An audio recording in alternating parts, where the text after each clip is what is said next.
से लड़ रही आर्मी के लिए सलूट है हमारा। बहुत सारे लोगों ने बहुत सारे काम किए हैं, चाहे वो राशन बांटा है, चाहे वो भूखों को खाना खिलाया है, ब्लड डोनेशन किया है। बहुत सारे ग्रीन प्लैनेट फैमिली के सदस्यों ने बहुत ऐसे नायाब काम किए हैं जिससे हमारे ग्रुप का नाम और भी सुनहरी अक्षरों में लिखा जाएगा। हमारी इस ऑर्गेनाइजेशन का मेन मिशन क्या है? सेव द मदर अर्थ, धरती माँ को बचाना। और मैं देख रहा हूं कि हमारे इस धरती माँ के मिशन को बचाने का असली काम अभी हमारे इस फैमिली के मेंबर कर रहे हैं। बहुत सारे लोगों ने बहुत सारी चीज़ें, लोगों के लिए पैसा डोनेशन, बहुत सारी चीज़ें हम लोगों ने देखी व्हाट्सएप के ऊपर। इसके साथ साथ बहुत सारे लोगों के मेरे को बहुत सारे क्वेश्चंस आए कि ऐसे हालातों में हमें किस तरह से काम करना चाहिए, किस तरह से हम इसको प्रॉब्लम से दूर जा सकते हैं। बहुत सारे लोगों के दिमागों में छोटी छोटी रुकावटें हैं। तो आज मेरा यहाँ पे आपके बीच में आने का मकसद एक ही है, ताकि उन रुकावटों को हम ख़त्म कर सकें। यह कोरोना में हर बार ऑनलाइन मीटिंग में भी बोल चुका हूँ, यह कोरोना परमानेंट प्रॉब्लम नहीं है, that is only temporary problem. थोड़े समय के लिए है ये, उसके बाद ये ख़त्म हो जाएगा। लेकिन ये जितना समय भी कोरोना रहेगा, आपके सोचने का ढंग, आपके काम करने का ढंग, दुनिया को काम करने के ढंग को बदल के जाएगा। बेसिकली ये दुनिया के परिवर्तन का टाइम है, बदलाव का टाइम है। इस समय पूरी दुनिया बदल रही है। जो चीज़ें आज से पहले नहीं होती थी वो आज होने शुरू हो गई। पहले कभी सोचा नहीं था कि इस तरह से ऑनलाइन ट्रेनिंग देंगे, लेकिन आज ये मजबूरी बन चुकी है, आज लोगों की ज़रूरत बन चुकी है। सो इसलिए बहुत सारी चीज़ों में बदलाव आया है, खाने पीने की चीज़ों में बदलाव आया है, बातचीत करने की चीज़ों में बदलाव आया है, बाहर एक देश से दूसरे जाने के लिए जो सिस्टम अप्लाई होते थे उसमें बदलाव आया है। सो मैं आप सब लोगों को यही कहूँगा कि ये टाइम बदलाव का है। तो जो लोग इस दौरान अपने आप को बदलाव में ले गए, वो लोग आने वाले 2021 के विनर होने वाले हैं। सो मैं एक चीज़ यहाँ पे बोलूँगा, कोरोना हो सकता है आपके बाहर जाने को आपको रोक सकता है, हो सकता है आपकी इनकम को रोक दे, हो सकता है आपके बहुत सारे आजू बाजू नेगेटिव माहौल पैदा कर दे, लेकिन ये एक काम नहीं कर सकता, वो है आपके हौसलों को ख़त्म। अगर हम लोगों के अंदर हौसला बुलंद रहेगा तो कोरोना हमारा कुछ भी नहीं बिगाड़ सकता। ऑलरेडी ग्रीन प्लैनेट ग्रुप आपकी सेहत के लिए, इम्यूनिटी को स्ट्रांग करने के लिए बहुत सारे प्रोडक्ट लॉन्च कर रहा है। इसके अलावा आपको हम बार बार प्रिकॉशन भी देते हैं किस तरह से आप इससे बच सकते हैं। मैं एक ही बात कहूँगा, ये सारी चीज़ों के होते हुए मेंटली, दिमागी तौर पे स्ट्रांग होना बहुत ज़रूरी है। अगर आप दिमागी तौर पे स्ट्रांग हो तो आप इस लड़ाई को बहुत आसानी से, आराम से जीत जाओगे, बड़ी आसानी से। जो चीज़ आपको बहुत बड़ा पहाड़ दिखाई दे रही है, उसको रत्ती भर भी आपकी ताकत नहीं लगेगी जिसको जीतने के लिए। इन हालातों में हमें सबसे बड़ी चीज़ को सीखना है, अपने अंदर बदलाव लेके आना है। ये टाइम है उन चीज़ों को सीखने का जो आज तक हमने नहीं की। मैं सबसे पहला आज की मीटिंग का ऑलरेडी आप सब लोगों को एजेंडा दे चुके हैं हम, उसमें पहला पॉइंट है स्मार्ट वर्क। बहुत सारे लोगों में स्मार्ट वर्क की जो डेफिनेशन है, जो परिभाषा है, उसके बारे में प्रॉपरली नॉलेज नहीं है। नेटवर्क इंडस्ट्री के अंदर स्मार्ट वर्क को बहुत बड़े ढंग से पेश किया जाता है, बहुत बढ़िया ढंग से उसके काम करने के लिए उसके ऊपर जोर दिया जाता है। लेकिन आज मैं आपको रियलिटी में बताऊंगा what is the smart work. Smart work होता क्या है, क्या कारण है कि एक बंदा कम से कम काम करके भी ज़्यादा से ज़्यादा इनकम कमा सकता है, और कौन से बंदे सारा दिन मेहनत करके मजदूरों की तरह भांति काम करके भी एक केवल रोजी रोटी, केवल पेट भरने तक ही सीमित रह जाते हैं। उसमें उनकी किस्मत का दोष नहीं है, उसमें उसके भगवान का दोष नहीं है, उसमें उसके वातावरण का दोष नहीं है, उसमें केवल दोष है तो उसके हौसलों का। वो अपने आप को इस तरह से सोचता है कि मैं ये कर ही नहीं सकता।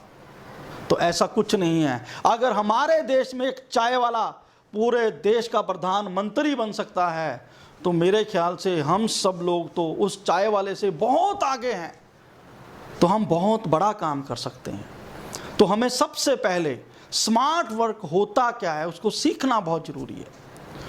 नॉर्मली हमारी इंडस्ट्री में स्मार्ट वर्क को क्या कहा जाता है कि भाई 2 बंदे लगाए और अपनी टीम बिल्ड की, स्मार्ट वर्क हो गया, दैट्स ऑल। केवल ज्वाइनिंग करने को ही स्मार्ट वर्क बोला जाता है। नहीं, वो स्मार्ट वर्क नहीं है, वो केवल भीड़ इकट्ठी करना है। कि हाँ, हमने अपने 10, 15, 20, 100 लोगों की टीम बना ली है, वो भीड़ इकट्ठी हो गई है। तो भीड़ में और स्मार्ट वर्क में बहुत फर्क होता है। जब भी कभी दंगे होते हैं तो भीड़ करके जाती है, पता भी नहीं चलता कितनी दुनिया कहाँ से आई, कहाँ से वो दंगा करके चली गई। लेकिन जब बड़े बड़े मैच होते हैं, वहाँ पे लाखों लोग आते हैं, मैच देखने के लिए आते हैं और देख के चले जाते हैं, और बहुत इजी ढंग से आते हैं और इजी ढंग से चले जाते हैं। That is a smart work. So smart work को पहले सोचना और समझना बहुत जरूरी है। स्मार्ट वर्क क्या है? स्मार्ट वर्क है आप अपने जो दिन में काम कर रहे हो उनके घंटों को बढ़ाना। स्मार्ट वर्क का यह मतलब नहीं है कि आपने एक बार काम किया और कहानी खत्म।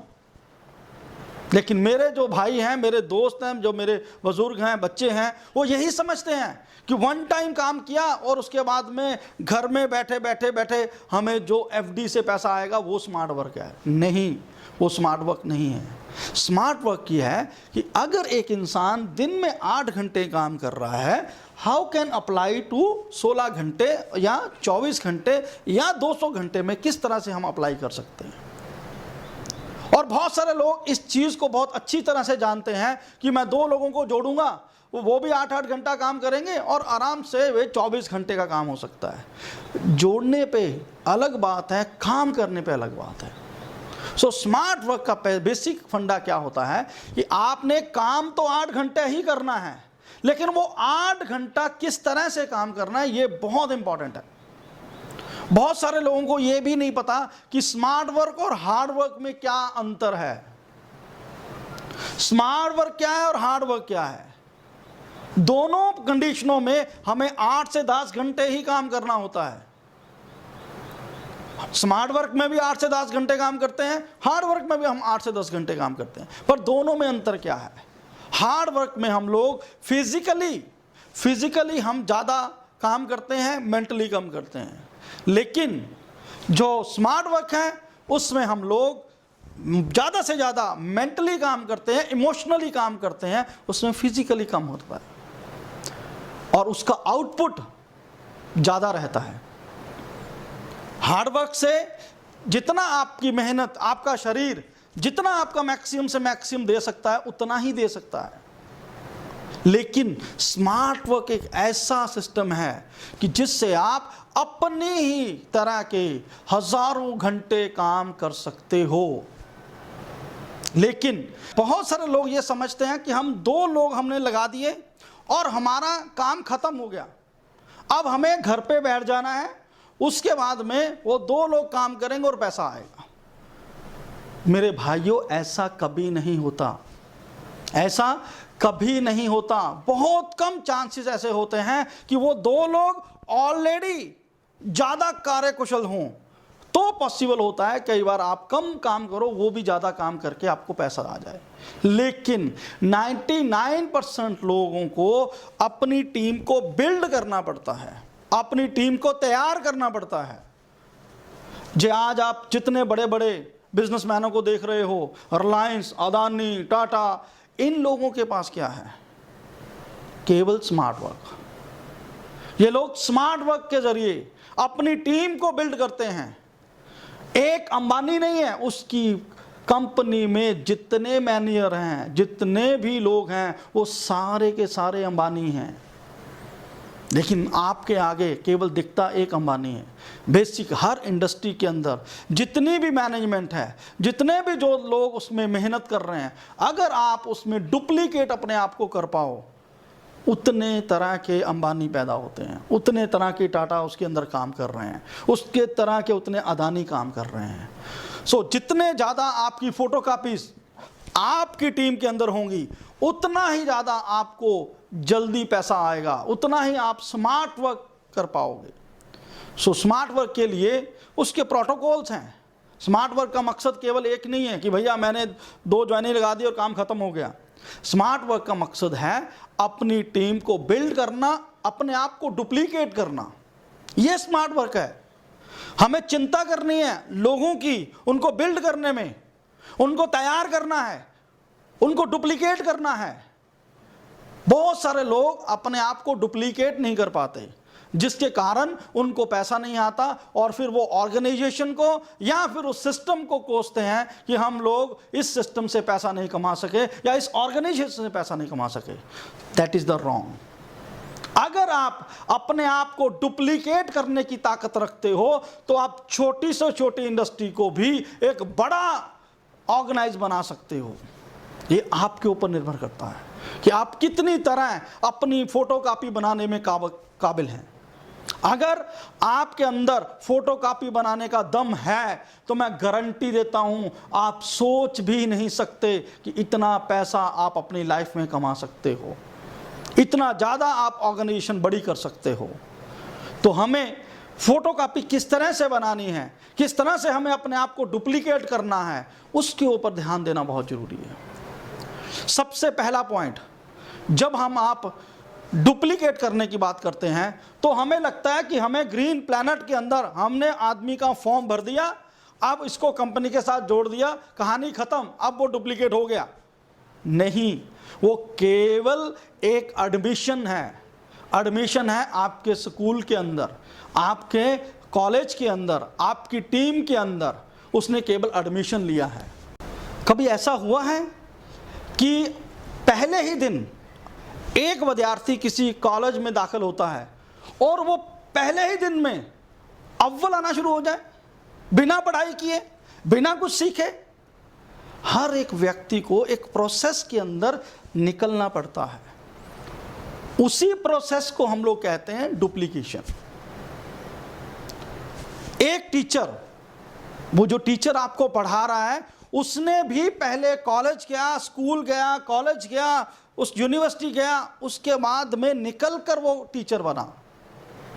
उसके बाद में वो उन्हीं बच्चों को पढ़ाता है, उनमें से बहुत सारे लोग टीचर बनते हैं। तो that is the process of duplication. तो क्या आप और हम ये प्रोसेस को कंप्लीट कर रहे हैं? ये बहुत जानना जरूरी है। हमने अपने लोगों को जोड़ा अपने साथ, ग्रीन प्लैनेट मिशन के साथ जोड़ा।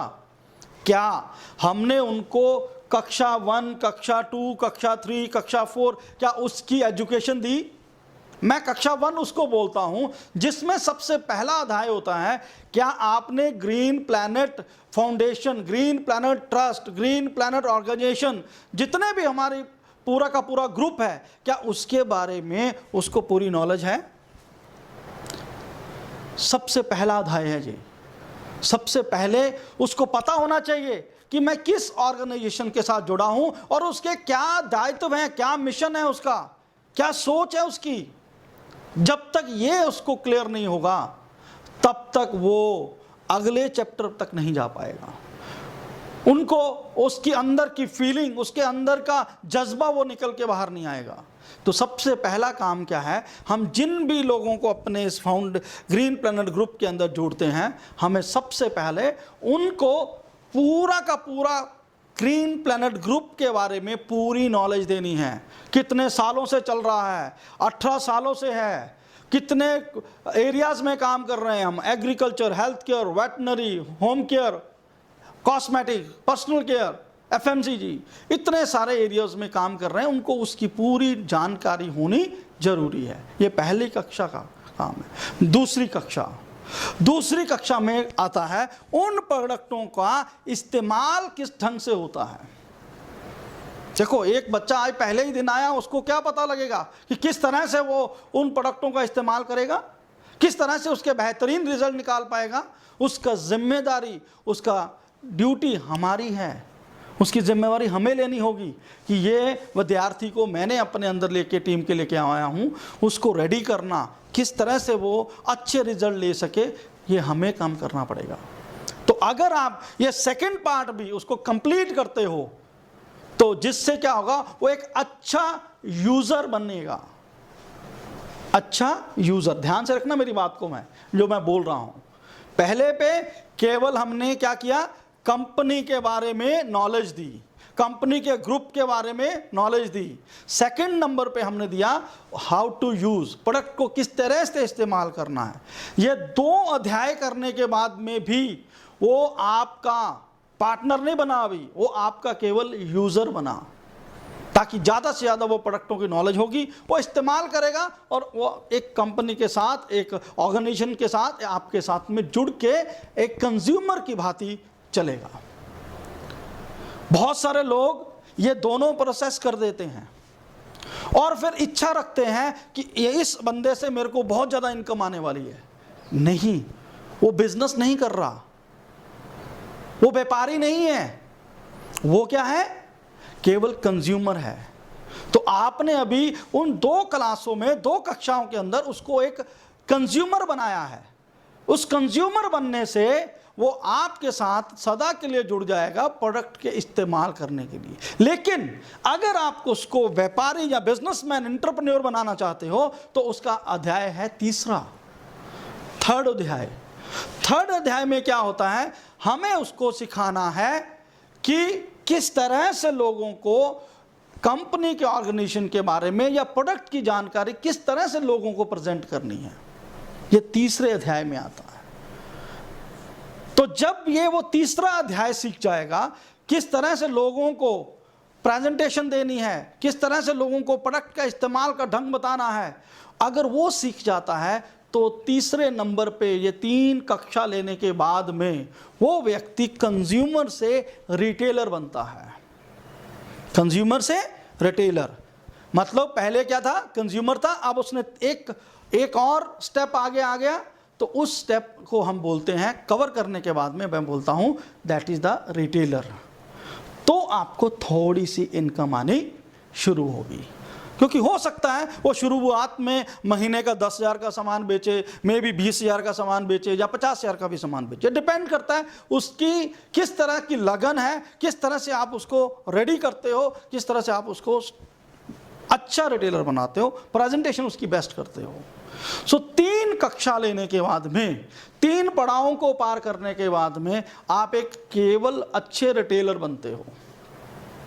फिर आपको आपके ग्रुप में देखिए कि आपके ग्रुप के अंदर कंज्यूमर कितने हैं और रिटेलर कितने हैं। ये दोनों होने जरूरी हैं, क्योंकि कंज्यूमर आपको कंसल्टेंसी देगा, आपको धीरे धीरे धीरे धीरे उसी लेवल पे अटकाए रखने के लिए आपको सपोर्ट करेगा। कंज्यूमर का होना बहुत जरूरी है। बहुत सारे लोग बिजनेस के अंदर सबसे बड़ी गलती करते हैं, वो ज़्यादा रिटेलर के पीछे भागना शुरू कर देते हैं और इसके बदले में अपने कंज्यूमर को छोड़ देते हैं। और मैं आपको एक बात बताऊं, अगर आप लगातार कंज्यूमर की गिनती बढ़ाते रहोगे तो आपको हमेशा नई चीज़ें सीखने को मिलेंगी। क्योंकि ये हमारा डिजिटल दुनिया आ चुकी है हमारे पास। हर फार्मर के पास, हर कस्टमर के पास नई नई बातें हैं, नए नए क्वेश्चंस हैं। तो जैसे ही आप नए नए कस्टमर्स को मिलोगे, वो कुछ क्वेश्चंस पूछेंगे और आपकी नॉलेज में इजाफा होगा, आप भी खुद सीख रहे हो। तो इसलिए ये नंबर 1 जो अध्याय है बहुत ज़रूरी है, क्योंकि इन लोगों को ज़्यादा से ज़्यादा कस्टमर्स को हमें अपने साथ जोड़ना है ताकि हम अपग्रेड कर सकें अपने आप को। दूसरे नंबर पे मैंने क्या कहा कि तीसरे अध्याय को पार करने से क्या होगा, आपको एक रिटेलर मिल जाएगा, जिससे क्या होगा, आपको एक इनकम बननी शुरू हो जाएगी। आप अपनी टीम में देखो कितने आपके पास कंज्यूमर हैं, कितने आपके पास रिटेलर हैं। ये दोनों का होना बहुत ज़रूरी है।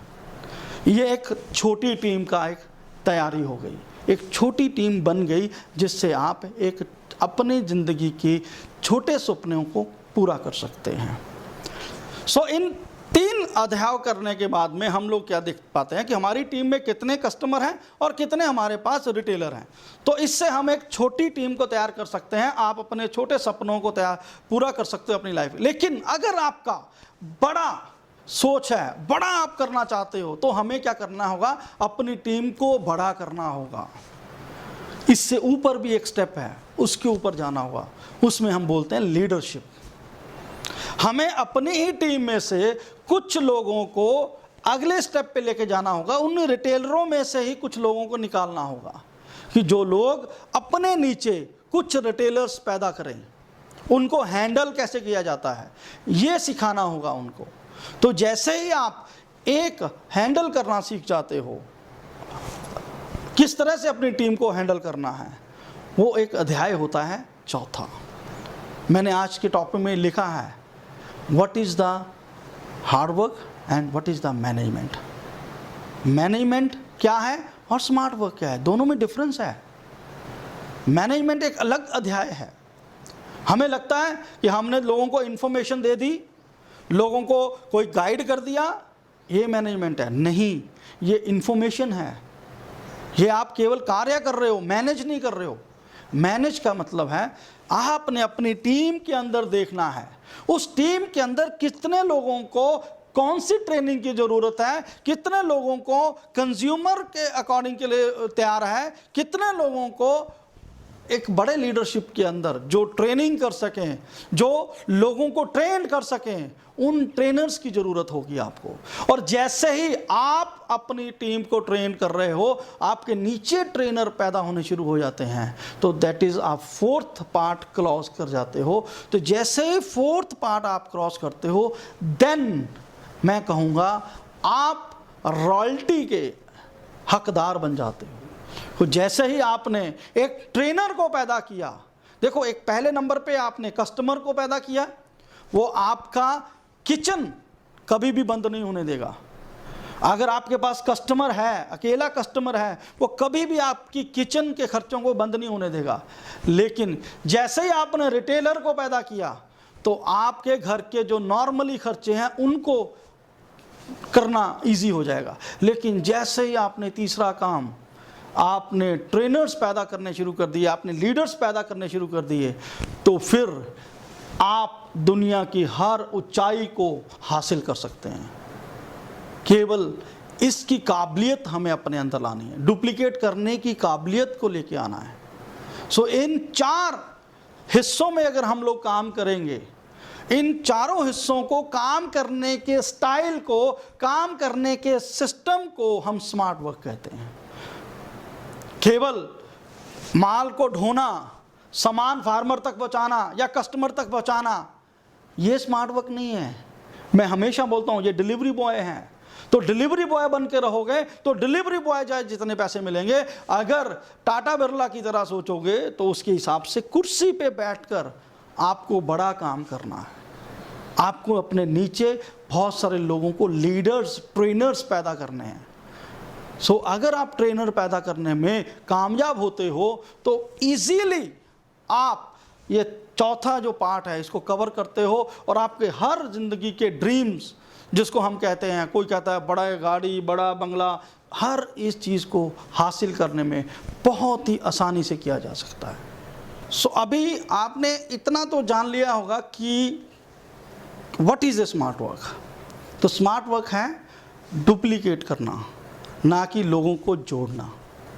जोड़ना एक सिर्फ इनविटेशन कार्ड है, उनको तैयार करना, उसको फाइनल लेवल पर लेके जाना, दैट इज़ द डुप्लीकेशन। जितनी ज़्यादा मास्टरी हासिल करोगे आप डुप्लीकेशन में, उतना ही बढ़िया टीम आपका पैदा होगा। तो आप अभी आराम से आज शाम को, रात को सोचिए कि आप कहाँ कहाँ पे, कौन से पॉइंट पे रुके हुए हैं, उनके ऊपर वर्क कीजिए, उनको रिपेयर कीजिए और उनको अपडेट कीजिए। सो अभी नेक्स्ट पॉइंट जो मैं अभी आपको पहले बोला था कि what is the difference of work and management, ये बहुत इंपॉर्टेंट पार्ट है। बहुत सारे लोगों को इसका बहुत ज़्यादा कन्फ्यूज़न रहती है। मैनेजमेंट और काम करने में, मैनेजमेंट भी काम है, ऐसा नहीं है कि काम अलग है और मैनेजमेंट अलग है, दोनों काम ही है, लेकिन उनके तरीके, उनकी सोच, उनकी प्लानिंग, दोनों में बहुत सारा अंतर है। काम का मतलब क्या है, पहले ये सीखना जरूरी है। मे बी वो स्मार्ट वर्क हो, मे बी वो हार्ड वर्क हो। काम का मतलब क्या है, हमें अपने किसी काम को निपटाना। फॉर एग्जाम्पल, आपने किसी कस्टमर ने आपको प्रोडक्ट डिमांड किया, आपने उसको दिया, आपने एक काम किया, राइट। बहुत सारी टीम ने आपसे ट्रेनिंग मांगी, आपने उनको training the, that is also work, right. ये सारे काम हैं आपके। तो इसको आपको 8 घंटा, 10 घंटा, जो भी what is your ever time, जो भी आपके पास टाइम है, उसके हिसाब से आप इसको इस्तेमाल करते हो। लेकिन मैनेजमेंट में इससे कुछ एक्स्ट्रा होता है। मैनेजमेंट में क्या चीज़ एक्स्ट्रा है? मैनेजमेंट में है इसके साथ में, काम के साथ साथ में प्लानिंग।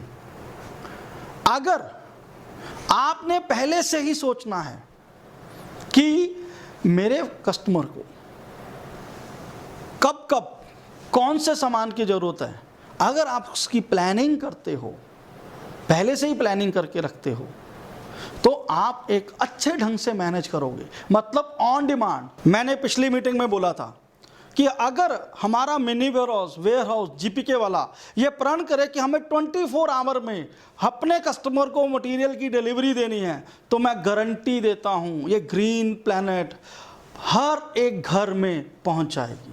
और मैं गारंटी देता हूँ इस पूरे इंडिया के हर ज़मीन के ज़र्रे ज़र्रे में पावर प्लांट की बूंद होगी और ये उपजाऊ होगा। सो ये मैनेजमेंट का पार्ट है। तो अगर हम लोग पहले से अपने काम और प्लानिंग को मिक्स कर दें, उसको हम मैनेजमेंट कहते हैं। हमें पता है अगले महीने में, नेक्स्ट मंथ में कौन से प्रोडक्ट्स की इस्तेमाल ज़रूरत होगी, अगर हम उसकी प्लानिंग पहले से करें। इसके ऊपर बहुत, ये बेसिकली छोटा सा काम नहीं है, बहुत बड़ा ये एरिया है मैनेजमेंट का।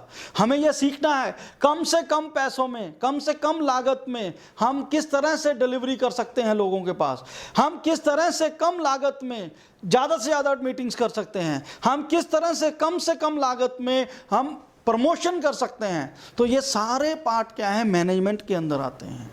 तो ये अगर आप एंटरप्रेन्योरशिप में आते हो तो उसमें सबसे बड़ा कदम मैनेजमेंट ही होता है। काम करना, बड़े बड़े कारीगर, मैं एक सिंपल सा बात बोलता हूँ, एक बंदा कॉलेज में जाता है, पढ़ता है, पढ़ने के बाद में डॉक्टर बनता है, इंजीनियर बनता है, लेकिन उसके पास नॉलेज बहुत है, लेकिन उनमें से बहुत कम लोगों के अंदर मैनेजमेंट की काबिलियत होती है। और वो लोग किसके नीचे नौकरी करते हैं? जो मैनेजमेंट कर रहा है। हो सकता है वो केवल 10वीं फेल हो सकता है वो 12वीं फेल हो सकता है वो नॉर्मल ग्रेजुएट हो, लेकिन उसके नीचे काम करने वाला कौन है? इंजीनियर। नॉलेज उससे ज़्यादा है, लेकिन मैनेजमेंट उसके पास नहीं है। सो अगर हम लोग ज़्यादा से ज़्यादा ध्यान अपनी मैनेजमेंट के ऊपर दें, ताकि तैयार रखें कि टीम को किस तरह से किन किन चीज़ों की ज़रूरत होगी, उनको हम पहले से ही रेडी रखें, ये एक पार्ट है मैनेजमेंट का, ताकि एक पल भी हमें नुकसान ना हो, हमारी ग्रोथ किस तरह से हो सकती है, ये सारी चीज़ें मैनेजमेंट के अंदर आती हैं। सो हमें ज़्यादा से ज़्यादा ध्यान मैनेजमेंट के ऊपर देना चाहिए, और वर्क के साथ में प्लानिंग को जोड़ के दैट इज़ द मैनेजमेंट बनती है। और फ्यूचर प्लानिंग ये बहुत इंपॉर्टेंट है। फ्यूचर प्लानिंग को करना क्यों ज़रूरी है? क्योंकि एक ना एक ऐसा लक्ष्य रखना बहुत ज़रूरी होता है जिसको देखकर आप छोटे कदम बनाते हो, जिसको देख के आप उसके पीछे चलते हो। अगर आपने फ्यूचर में सोचा है कि ये मेरा टारगेट है, उसके तक पहुंचने के आपको छोटे छोटे छोटे बेबी स्टेप बना सकते हो। लेकिन अगर फ्यूचर की प्लानिंग ही नहीं है तो आप केवल प्रेजेंट में ही जी रहे हो, तो आप क्या करोगे, मैक्सिमम से मैक्सिमम में ट्रायल करते रहोगे। हो सकता है आप जीतो या ना जीतो, लेकिन अगर प्रॉपर फुल प्लान करके फुल मैनेजमेंट के साथ आप काम करोगे तो ज़्यादा लोग सक्सेस होते हैं।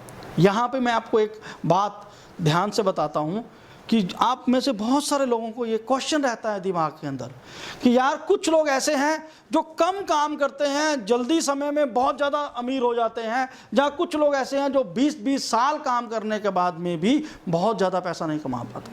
फ़र्क दोनों में यही है कि वो जो 20 साल तक वो काम कर रहा था, वो बंदा हार्डवर्क कर रहा था, वो काम कर रहा था। लेकिन जिसने 2 साल या 5 साल में काम किया, उसने मैनेजमेंट के साथ काम किया, प्लानिंग के साथ काम किया। That is the difference. So आज हमें अपने आप में सोचना है, हमें अपने आप में सोचना है, अपनी टीम के बारे में सोचना है कि किस चीज़ की कमी है मेरी टीम के अंदर। क्या प्लानिंग की कमी है, क्या मैनेजमेंट की कमी है, क्या ट्रेनिंग की कमी है, या रिटेलर की कमी है। तो इन सभी पॉइंटों को अगर आप ध्यान से करोगे तो मैं गारंटी देता हूं आप बहुत जल्द नेक्स्ट लेवल के ऊपर काम करने वाले हो। सो आगे जो मैं अभी बताने जा रहा हूं बहुत ही इंपॉर्टेंट बात है वो कि how can manage your team in critical situation, जो कि आज हम जैसे बात कर रहे हैं कोविड-19 के बारे में। आज के इन हालातों में आप अपनी टीम को मैनेज कैसे कर सकते हो, उनको किस तरह से आप क्रिटिकल सिचुएशन में उभार कर आगे लेके आ सकते हो। तो यहाँ पे एक बात जहन में रखिए, आपकी टीम आपकी फोटोकॉपी है, ये गारंटी रखिए। अगर आप पॉजिटिव हो तो आपकी टीम पॉजिटिव है, अगर आप नेगेटिव हो तो आपकी टीम नेगेटिव है। तो बहुत सारे लोग ये बहुत बड़ी गलती करते हैं कि वो लोग अपनी टीम को नीचे नेगेटिव पास करना शुरू कर देते हैं, और जिसके कारण धीरे धीरे धीरे उनकी टीम धीरे धीरे नेगेटिव होनी शुरू हो जाती है। तो वो कहते हैं सर हम बहुत मेहनत कर रहे हैं लेकिन टीम नेगेटिव है। मैं कहता हूं टीम नेगेटिव नहीं होती, अगर आप नेगेटिव हैं तो ऑटोमेटिक टीम नेगेटिव होती है, क्योंकि वो आपकी फोटोकॉपी है, वो आपका डुप्लीकेट है। तो अगर आप पॉजिटिव रहते हो, अगर आप पॉजिटिव बातें करते हो अपनी टीम के साथ, अगर आप उनके अंदर पॉजिटिव भरते हो, तो गारंटी देता हूं कि वो कभी भी जिंदगी में नेगेटिव नहीं होंगे, और कभी भी उनमें उस जो उनका जज्बा है कभी कम नहीं होगा, कभी उसके अंदर हौसले कम नहीं होंगे। तो जब भी ध्यान से बोलिए कि आप किससे बात कर रहे हैं। अगर आपने अपनी टीम से बात करनी है, पॉजिटिव भेजना पॉजिटिव है, लेना नेगेटिव है। आपको एक स्पंज का काम करना होगा, आपको अपनी टीम से नेगेटिव चीज़ों को लेना है, उसके बदले में क्या देना है, पॉजिटिव चीज़ें देनी है। अगर आप ये काम करते हो, उनसे नेगेटिव निकाल कर पॉजिटिव डालना शुरू कर देते हो, तो वो कितनी बड़ी से बड़ी क्रिटिकल सिचुएशन में भी पॉजिटिव रहेंगे। उन पॉजिटिव हालातों में उनके हौसले बुलंद रहेंगे, उन पॉजिटिव हालातों में उनके अंदर जो ड्रीम है वो कभी ख़त्म नहीं होगा। और अगर वो उसके अंदर ड्रीम है तो 100% आपके साथ कंधे से कंधा मिला के काम करेगा। तो अगर आपको अपनी टीम को इन क्रिटिकल सिचुएशन में जिंदा रखना है तो ये ध्यान रखिए, आपकी लैंग्वेज बहुत इंपॉर्टेंट है। आप अपनी टीम के साथ, अपनी डाउनलाइन के साथ, अपने नीचे काम करने वाले पार्टनर्स के साथ किस तरह का कन्वर्सेशन कर रहे हैं, किस तरह की लैंग्वेज का इस्तेमाल कर रहे हैं, उसके ऊपर निर्भर करता है कि वो टीम क्रिटिकल सिचुएशन में जिंदा रहेगी या मरेगी। तो अगर आप अपनी टीम को इन हालातों में क्रिटिकल सिचुएशन में जिंदा रखना चाहते हो तो आपको ज़्यादा से ज़्यादा पॉजिटिवनेस देनी होगी, उनको ज़्यादा से ज़्यादा उनको हौसला देना होगा, उनको सॉल्यूशंस देने होंगे, आपको सॉल्यूशन मेकर बनना होगा। हो सकता है आपके पास सॉल्यूशन ना हो, आप अपने सीनियर से, कंपनी के मैनेजमेंट से पता कर सकते हो कि इसका सॉल्यूशन क्या है। देखिए, अगर दुनिया भर में प्रॉब्लम है तो प्रॉब्लम के साथ साथ सॉल्यूशन भी है। ये एक ही सिक्के के दो पहलू हैं। अगर एक तरफ प्रॉब्लम है तो दूसरी तरफ सॉल्यूशन है। दुनिया में ऐसा कुछ नहीं हुआ आज तक कि जिसका प्रॉब्लम तो आई लेकिन सॉल्यूशन नहीं आया। तो इसलिए हर चीज़ का सॉल्यूशन है। तो हम जब भी किसी प्रॉब्लम को डील करते हैं तो हमें लगता है कि इसका सॉल्यूशन ही नहीं कभी है। ऐसा कभी नहीं है। आप डिपेंड करता है कि आप किस तरफ खड़े हो। आप प्रॉब्लम की तरफ खड़े हो तो आपको 100% उसका सोल्यूशन नहीं दिखाई देगा, क्योंकि आपको उसके सामने आपके क्या है, प्रॉब्लम खड़ी है। लेकिन जैसे ही आप उसके पीछे की तरफ जाते हो तो आपको दूसरी तरफ का हिस्सा दिखाई देता है, दैट इज सोल्यूशन। तो अगर आप सोल्यूशन की तरफ देखोगे तो आपको प्रॉब्लम नहीं दिखाई देगी, आपको उसके दोबारा उसको किस तरह से सोल्यूशन किया जा सकता है वो चीज़ें दिखाई देने की। तो इसलिए आप अपनी टीम में कहीं पे भी कोई प्रॉब्लम आती है तो उसको किस तरह से देखना है, ये बहुत बड़ा मैटर करता है। आप पॉजिटिवनेस की चश्मों से देखोगे तो आप सोल्यूशन के चश्मों की तरफ से देखोगे तो आपको हर चीज़ का एक सोल्यूशन मिलेगा।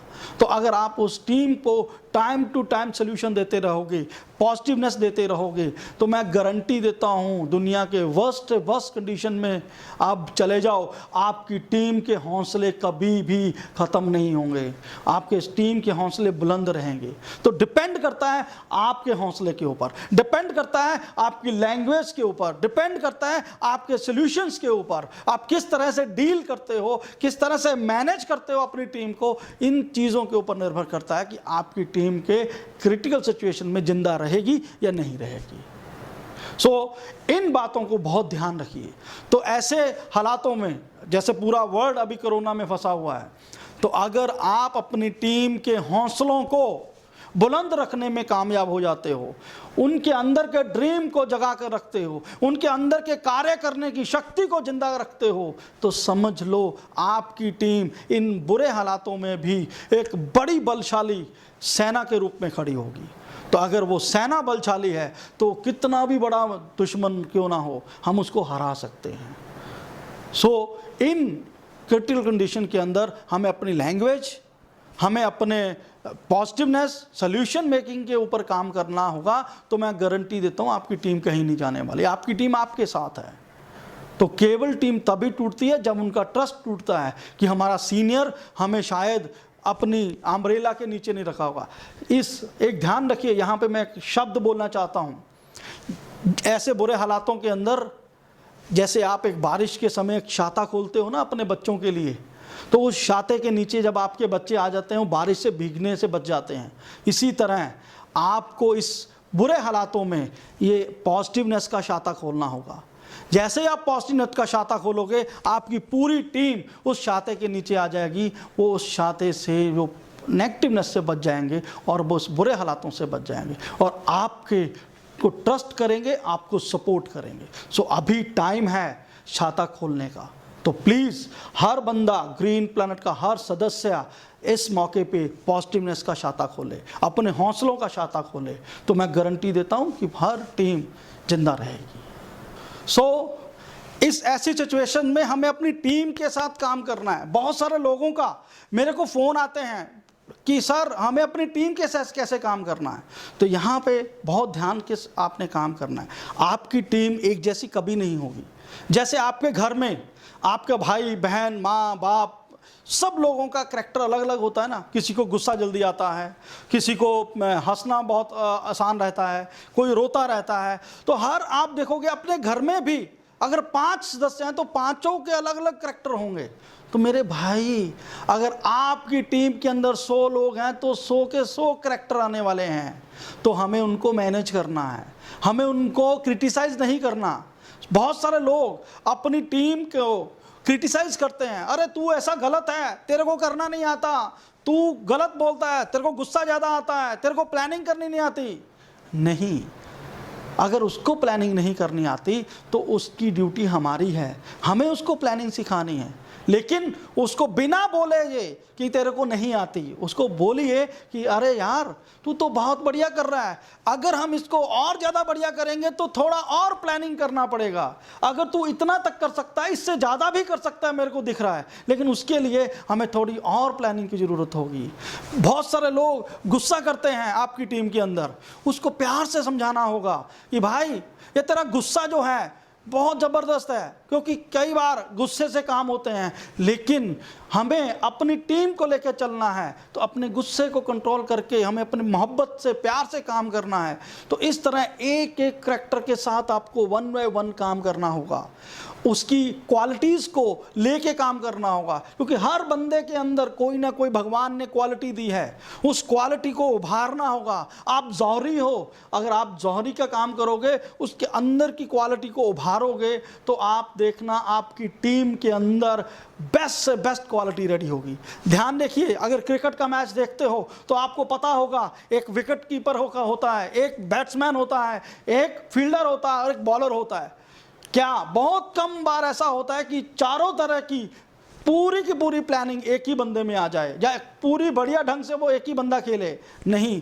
अगर कोई अच्छा विकेट कीपर है, वो कई बार अच्छा बैट्समैन नहीं होता, अच्छा बॉलर नहीं होता, अच्छा फील्डर नहीं होता, लेकिन वो बढ़िया विकेट कीपर होता है। लेकिन कई बार देखते हो जो बहुत बढ़िया फील्डर होता है, वो कई बार अच्छा बैट्समैन नहीं हो पाता। और कई बार क्या, बहुत बार ऐसा देखने को मिला है कि जो ज़्यादा बढ़िया बॉलर होते हैं वो अच्छे बैट्समैन नहीं हो पाते। तो हमें एक टीम का निर्माण करना है, उस टीम के अंदर अच्छा विकेट कीपर भी चाहिए, अच्छा बैट्समैन भी चाहिए, अच्छा फील्डर भी चाहिए और अच्छा बॉलर भी चाहिए। तो हमें सब तरह के लोगों की ज़रूरत है। हमें अपनी टीम के अंदर उन लोगों को छांटना है कि किन लोगों के अंदर क्या क्या क्वालिटी होगी। हो सकता है उस टीम के अंदर बहुत सारे लोगों के अंदर क्वालिटी होगी कंज्यूमर बनने की, बहुत सारे लोगों के अंदर क्वालिटी होगी रिटेलर बनने की, बहुत सारे लोगों के अंदर क्वालिटी होगी मैनेजमेंट करने की, बहुत सारे लोगों के अंदर ट्रेनर बनने की क्वालिटी होगी। तो हमें उन लोगों के साथ काम करने में हमें उस तरह की प्लानिंग दे के, उस तरह के ढंग से काम करके हम अपनी टीम को उभार सकते हैं। तो सबसे पहले अगर आप अपनी टीम को नंबर 1 बनाना चाहते हो, तो नंबर 1 के लिए एक जैसा नहीं हो सकता पॉसिबल। हमें हर तरह के लोगों को, हर तरह की क्वालिटी को एक ही गुलदस्ते में सजोना है। जैसे आप देखते हो कई बार एक गुलदस्ता लाते हो, उसमें फूल, गुलाब का फूल भी होता है, वाइट फूल भी होता है, गेंदे का फूल भी लगाते हो, और जब भी वो एक अच्छा गुलदस्ता बनता है, बहुत सुंदर महकदार बनता है। इसी तरह आपने अपनी टीम को भी उस गुलदस्ते की तरह तैयार करना है। उसमें हर तरह का करैक्टर होना चाहिए, हर तरह के करैक्टर को पानी देना है, उसको जिंदा रखना है, उसकी क्वालिटी को। अगर हम ऐसा करने में कामयाब होते हैं तो हमारी टीम बेस्ट से बेस्ट रेडी होती है। तो हमें सबसे बड़ा एक दिक्कत आती है कि हमें अपनी टीम के साथ काम करते हुए किन बातों का ध्यान रखना जरूरी है। तो हमें, जब भी आप अपनी टीम के साथ काम करते हो, तो हमें सबसे पहले आपने क्या देना है, उससे पहले का एक स्टेप रहता है कि उनको क्या चाहिए। अगर आप ये चीज़ जानने में कामयाब हो गए कि उनको क्या चाहिए, अगर आप वही देते हो, वो इजीली एक्सेप्ट करते हैं। और 90% लोग यही गलती करते हैं, वो कभी ये नहीं जानना चाहते कि हमारी टीम को क्या चाहिए। वो केवल यही देखते हैं मैंने क्या देना है, मैंने उसको क्या देना है, मैंने उसको क्या सिखाना है। ये कहीं हद तक सही है, लेकिन इससे पहले हमें ये जानना जरूरी है कि वो लोग कहाँ फंसे हुए हैं, वो लोग क्या चाहते हैं। अगर आप वो जान जाते हो तो आपको डिलीवर करने में, उनको एजुकेट करने में बहुत ही अच्छे ढंग से काम करने में ईजीनेस आएगी। और मैं एक बात ज़रूर कहूँगा, जब भी आप टीम के ऊपर काम करते हो तो आप उसको 2-4 हिस्सों में बांटो, group 1, group B, group C, group D. तो अगर अलग अलग ग्रुपों में बांट के आप काम करोगे, आपको बहुत ज़्यादा आसानी रहेगी कि मैंने ग्रुप ए वालों के साथ में किस तरह से डील करना है, बी वालों के साथ में कैसे डील करना है, सी वालों के साथ में कैसे डील करना है। तो हमें अपनी टीम्स को डुप्लीकेट करना, जो मैंने आपको पहले बोला अभी, कि डुप्लीकेट करने के लिए उनके अंदर की कमियों को जानना बहुत ज़रूरी है। मैं यहाँ पे कमी शब्द सही नहीं रहेगा, हमें यह जानना है कि उनमें कौन सी ऐसी चीज़ें हैं जिनको सिखाना ज़रूरी है। सो अगर हम ये चीज़ जानने में आसान हो जाते हैं और इनको सिखाने में कामयाब हो जाते हैं, तो आपकी टीम कामयाबी के ऊपर काम करना ज़रूरी है। तो हमें अपनी टीम के साथ काम करते समय बहुत सारी चीज़ों का ध्यान रखना है। हमें रिस्पेक्ट सबसे बड़ी बात है। रिस्पेक्ट बहुत एक ऐसा वर्ड है, ये दिखने में बहुत बड़ा लगता है, छोटा सा, कि भाई रिस्पेक्ट, लेकिन एक रिस्पेक्ट वर्ड दुनिया को बदल के रख देता है। क्योंकि जब रिस्पेक्ट होगी वहाँ पे ही ट्रस्ट होगा। ये दूसरा है, जैसे मैंने आपको पहले बोला कि मुसीबत और उसका सल्यूशन, इसी तरह मैं हमेशा कहता हूँ रिस्पेक्ट के पिछले तरफ होता है ट्रस्ट। अगर इस तरफ रिस्पेक्ट है तो दूसरे तरफ ट्रस्ट होगा।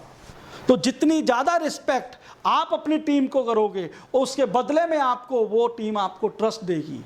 तो अगर हम ज़्यादा से ज़्यादा अपने लोगों को रिस्पेक्ट देंगे, उनके जो दिल की भावनाओं को ठेस ना पहुंचाएंगे, तो वो उतना ही ट्रस्ट आपके ऊपर करेंगे। तो इसलिए मैं आज के इस सेशन के अंदर यही कहूँगा कि आप अपनी टीम के साथ मिल के काम करो, बड़े तहे दिल से खुशी से काम करो, उनकी प्रॉब्लम को समझो। आप डॉक्टर हो अपनी टीम के, जैसे डॉक्टर एक बीमारी को ढूंढता है और ढूंढकर उसकी दवाई देता है उसको ठीक करने के लिए, इसी तरह आप अपनी टीम के डॉक्टर हो। आपको ढूंढना है कि मेरी टीम के अंदर कौन सी बीमारी है, उस ढूंढकर उसको उसकी दवा देनी है, तभी असली डॉक्टर बन पाओगे। और बढ़िया डॉक्टर तभी बनोगे जब आपकी टीम स्वस्थ होगी और अच्छी होगी। सो इन्हीं शब्दों से मैं कहूँगा कि आज के इस सेशन में हम लोगों ने ये चारों पांचों पॉइंट जो अभी किए हैं, ये बहुत महत्वपूर्ण है हमारी ज़िंदगी के लिए, महत्वपूर्ण है हमारे ग्रीन प्लैनेट परिवार को और बड़ा करने के लिए। इसी तरह आने वाले समय में मैं अलग अलग टॉपिक के ऊपर ऐसे ही वीडियोज़ मैं बनाता रहूँगा, जिसके कारण हम जहाँ पे भी अटके हुए हैं उसको हम पूरा कर सकते हैं। आप लोगों को लगता है कि कहीं पे आपको कोई टॉपिक पे आप अटके हुए हो, तो आप मेरे को बोल सकते हो, मैं उसके ऊपर आपको एक वीडियो बना के भेज सकता हूँ। सो अभी ग्रीन प्लैनेट परिवार की तरफ से यही कहूँगा, ग्रीन प्लैनेट फैमिली बहुत तेज़ी से काम कर रही है, नए धड़ाधड़ नए प्रोडक्टों को लॉन्च कर रही है।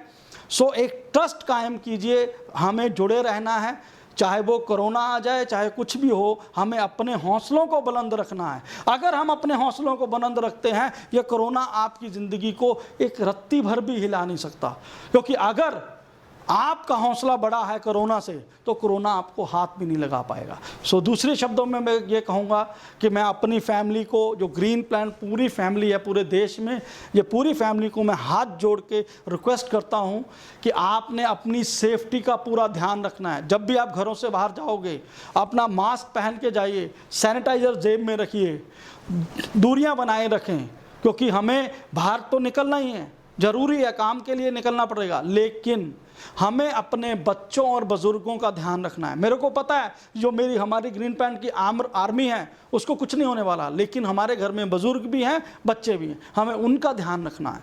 तो अगर आप अपने प्रोटेक्शन के साथ रहोगे, तो आप 95% अपने आप को सुरक्षित रख सकते हो। यहाँ पे कोरोना से मैं अगर कहता हूँ, अगर जंग लड़नी है तो हमें बड़े बड़े चीज़ों से जंग करनी है, हम कोरोना से नहीं मरेंगे। हमें मरना है तो एक मिशन को साकार करके मरना है, ताकि दुनिया बोले कि भाई ग्रीन प्लैनेट फाउंडेशन में, ग्रीन प्लैनेट फैमिली ने, ग्रीन प्लैनेट ऑर्गेनाइजेशन ने ऐसा काम कर दिया कि दुनिया के ज़र्रे ज़र्रे को ऑर्गेनिक बना दिया। तो इसलिए हमें मरना है तो बड़ा काम करके मरना है। तो इसलिए कोरोना से हमें ध्यान रखिए, ताकि हमें कोई भी क्षति ना हो, हमारी फैमिली को कोई प्रॉब्लम ना आए। आप सब लोग हमारी फैमिली हो। यहाँ तक ग्रीन प्लैनेट को बचाने में आपका एक रक्ती जो खून इसमें बहा है, उसके कारण हम लोग यहाँ पे पहुँचे हैं। सो मेरा एक आप लोगों से हाथ जोड़ के विनती है कि आप सब लोग इन चीज़ों का पूरा ध्यान रखें, क्योंकि ग्रीन प्लैनेट फैमिली को, ग्रीन प्लैनेट ऑर्गेनाइजेशन को आपकी बहुत ज़्यादा ज़रूरत है, बहुत ज़्यादा ज़रूरत है। मैं और मेरे बड़े भाई, हम लोग आपके घरों में आके तो नहीं बोल सकते, आपको मिलकर नहीं कर सकते, लेकिन इस वीडियो कॉन्फ्रेंसिस के ऊपर हम दोनों भाइयों का एक मैसेज है कि प्लीज़ हमें आपकी बहुत ज़्यादा ज़रूरत है, हमें अभी बहुत सारा बड़ा काम करना है। सो आप हम लोग हमारी दाने और बाएं बाएं हैं, तो प्लीज़ अपना ध्यान रखिए और इसी ग्रीन प्लैनेट मिशन को और आगे लेके जाने के लिए अपने हौसलों को बुलंद रखिए। चिंता मत कीजिए, ये कोरोना जो टेम्परेरी प्रॉब्लम आई है, इसका खात्मा बहुत जल्द हो जाएगा। उसके बाद फिर ज़िंदगी ऐसे ही चलने वाली है, फिर चिड़िया चहचहाएगी, फिर ऐसे ही ज़िंदगी के ड्रीम्स पैदा होंगे। चिंता मत करो, ये ग्रीन प्लैनेट ऑर्गेनाइजेशन आपके साथ है, हर पल आपके साथ है। आपके हौसले बुलंद होने चाहिए, तो बस हम इस मिशन को ज़र्रे ज़र्रे में, पत्ते पत्ते में लेके आएंगे। सो इन्हीं शब्दों में आप सब लोगों का मैं धन्यवाद करता हूँ। सो बस यही आशा रखता हूँ कि आप सब लोग घरों में सेफ रहें और ध्यान रखें अपना। Green morning.